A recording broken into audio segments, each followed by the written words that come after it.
विधानसभा निवडणुकांची पडघम वाजायला सुरुवात झाली आणि अकोला पश्चिम मतदारसंघातून भाजपच्या उमेदवारीसाठी भाजपच्या माजी महापौर अश्विनी हातवळणे यांनी पक्षाकडे दावेदारी केली। आपल्यासोबत स्वतः अश्विनी हातवळणे आहेत। ताई, पक्षाकडे तुम्ही दावेदारी केली, काय मागणी आहे पक्षाकडे? पक्षाकडे मागणी हीच आहे की मी एक महिला नेतृत्व म्हणून संपूर्ण विदर्भामध्ये एक श्वेताताई महाले सोडून कुठलंही महिला नेतृत्व नाही आहे।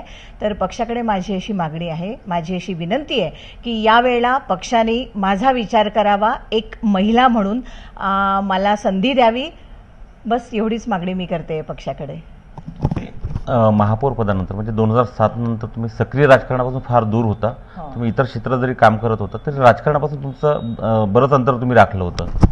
नाही, विषय असा आहे की महापौर पदानंतर मी राजकारणापासून अजिबात दूर नाही आहे।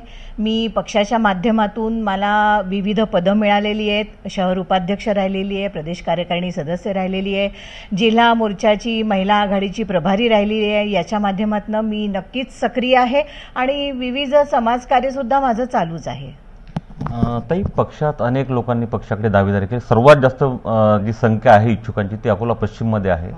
एवढ्या सर्व दिग्गज लोकांमध्ये तुमची दावेदारी तुम्ही पक्षाकडे सादर करताना काय पक्षाकडे नेमकं तुम्ही तुमची दावेदारी करताना सांगितलेलं आहे?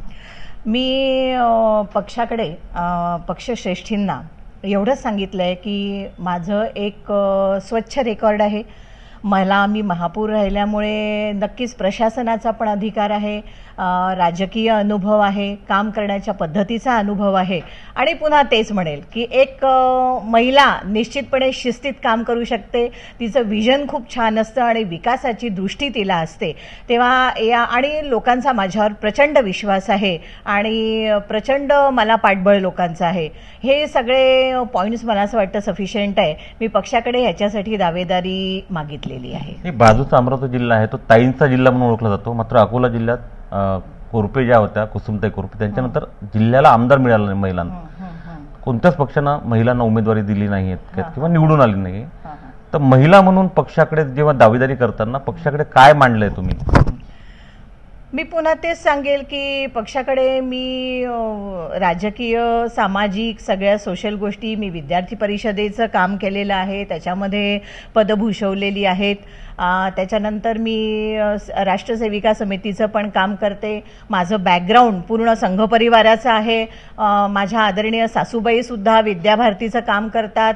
नंतर माझे स्वतः मिस्टर विश्व हिंदू परिषदेचं काम करत होते।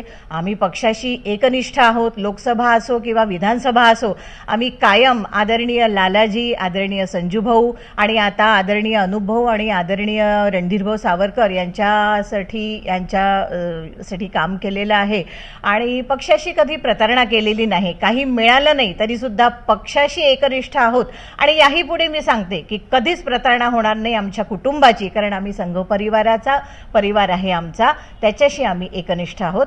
सगळ्यात महत्त्वाचा मुद्दा मी समजेल की हा आहे। एक शेवटचा प्रश्न विचारतो की सातत्यानं भाजप काही अपवाद जर सोडले तर भाजपची सत्ता शहरात राहिलेली आहे। शहरात आमदार भाजपचा होता, जिल्ह्यात गेल्या 20 वर्षापासून खासदार भाजपचे आहेत। एक काही प्रमाणात अँटी इन्कम्बन्सीचा जो लोकांमध्ये प्रभाव दिसतो आहे, या सर्व आव्हानांना कसं सामोरं जाल?